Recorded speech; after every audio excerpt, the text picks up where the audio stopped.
século XVI, estava a Alemanha madura para a revolução religiosa.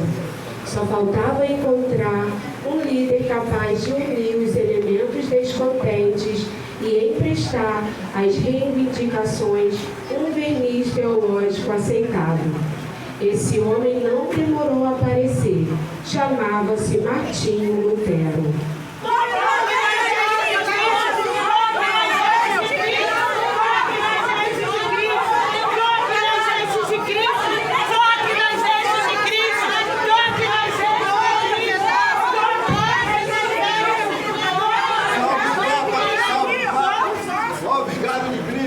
Sendo Padre, traz a graça de Deus para todo o povo, em nome do Pai, do Filho e do Espírito Santo. Bom povo de Wittenberg, por acaso alguém aqui já queimou a mão no fogo? Mesmo o dedo queimado irá lhe atormentar a noite inteira. Imagine o corpo inteiro sendo queimado, não apenas por uma noite, mas por toda a eternidade. Não nos devemos nos livrar do grande fogo do julgamento final. Esta noite, o grandioso Pai de todos, o Santo Papa, dará a vocês um presente, uma indulgência ligada diretamente à construção da igreja de Roma, São Pedro, aonde os ossos dos apóstolos apodrecem expostos a chuvas e ventos. Então, como? Com essa indulgência. Quando? Esta noite, apenas esta noite. Eis que o Senhor está perto. Buscar enquanto está tempo. Eis aqui a sua salvação. Venha buscar. Em tempos difíceis, momento de crise e miséria, o único e grande consolo encontrado pelo povo era a igreja e sua promessa de paraíso. Essa promessa tornara a igreja a mais poderosa instituição do planeta, dona de uma riqueza sem precedentes, mais influentes que os reis, porém corrupta e tirânica. O império que seria abalado por um homem que trouxe a história de uma jornada que incendiaria toda a Europa, semeando revolução em várias nações, dando voz a um grito de liberdade que ecoa até os dias de hoje e iniciaria a reforma protestante. Nasce na Alemanha no dia 10 de novembro de 1483, um homem chamado Martinho, filho de pais rígidos que direcionaram o mesmo a estudar direito, na busca de uma vida melhor para a sua família. Meu filho, eu tenho lutado para te dar um futuro melhor. Então honre os mandamentos da Sagrada Escritura. Ama teu pai, honra tua mãe e se torna um doutor em direito.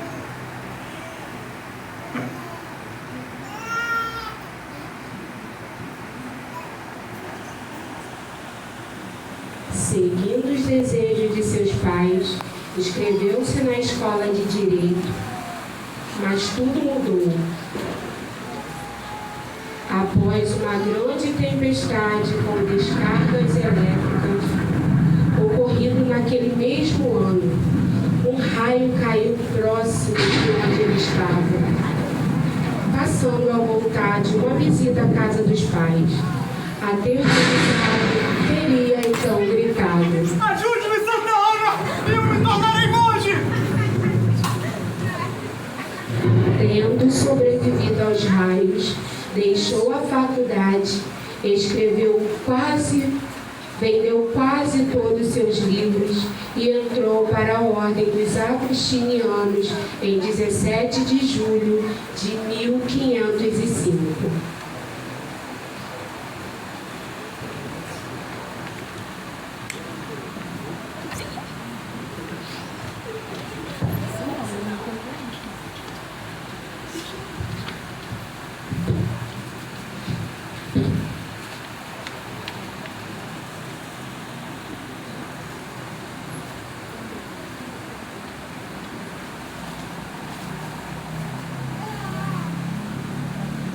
Martinho se destacava entre os outros monges por sua dedicação e força de vontade para sempre fazer o melhor na igreja. mesmo se esforçando ao máximo para agradar a Deus, não se sentia merecedor da graça e sempre se martirizava se entregando aos rituais da igreja. Pai nosso que está no céu, santificado seja o seu nome. Venha a nós o seu reino. Seja feita a sua vontade, assim na terra como no céu. O pão nosso de cada dia nos dai hoje. Perdoe nossas dívidas, assim como nós perdoamos os nossos devedores. Não nos deixe cair em tentação, mas livra-nos do mal. Amém. Para ajudar Lutero em sua busca espiritual, o superior da ordem agostiniano, Johann Staubert, enviou o mesmo junto com os outros monges para uma missão em Roma, lugar onde ele seria marcado para sempre e libertado da culpa do pecado e das amarras que o catolicismo prendera sua alma por longos anos.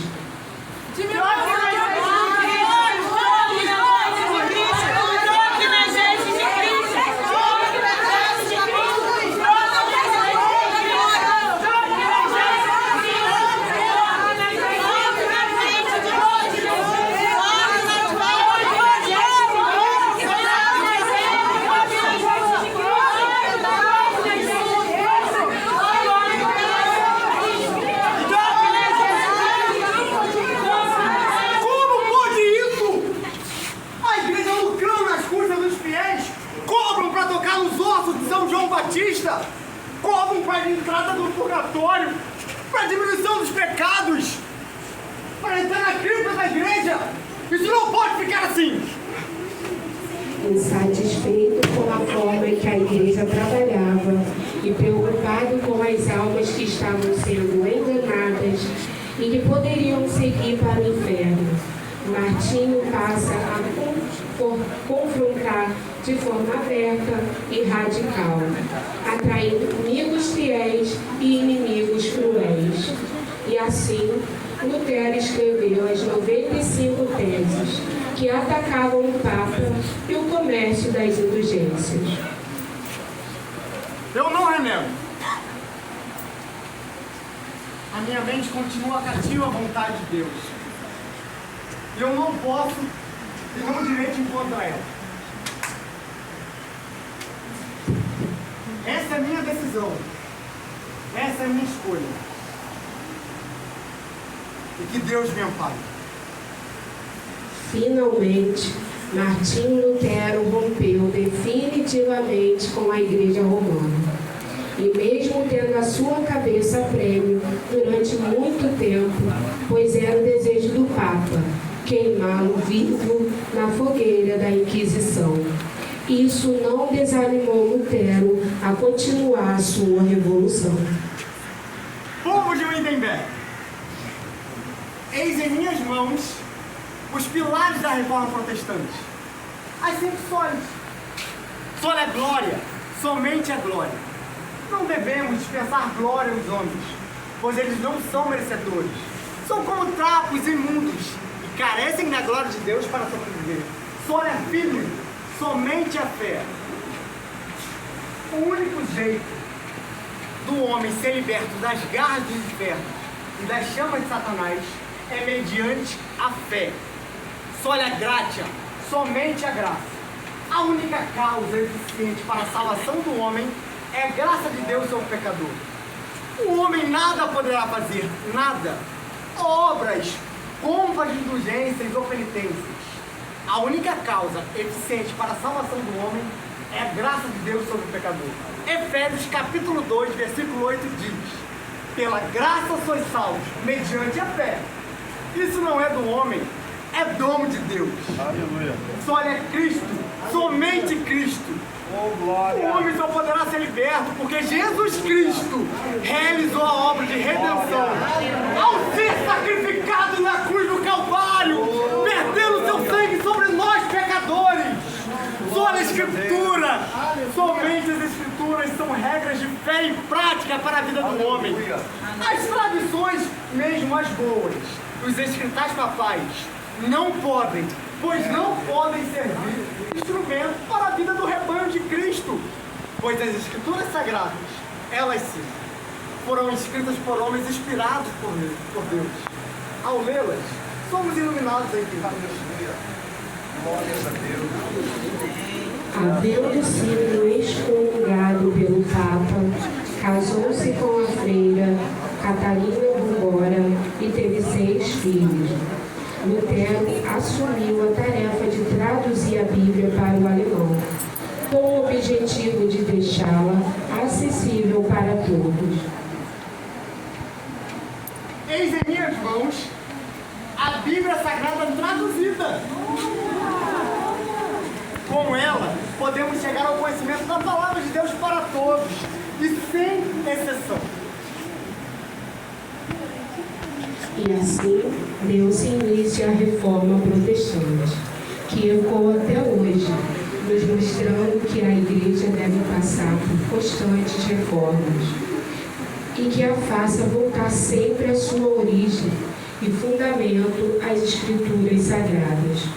Toda vez que a Igreja se distanciar da Palavra de Deus, é preciso que haja urgentemente uma nova reforma, pois não precisamos de objetos para depositar nossa fé, nem de modernismo dentro das igrejas, ou até mesmo falsas promessas e heresias para atrair multidões.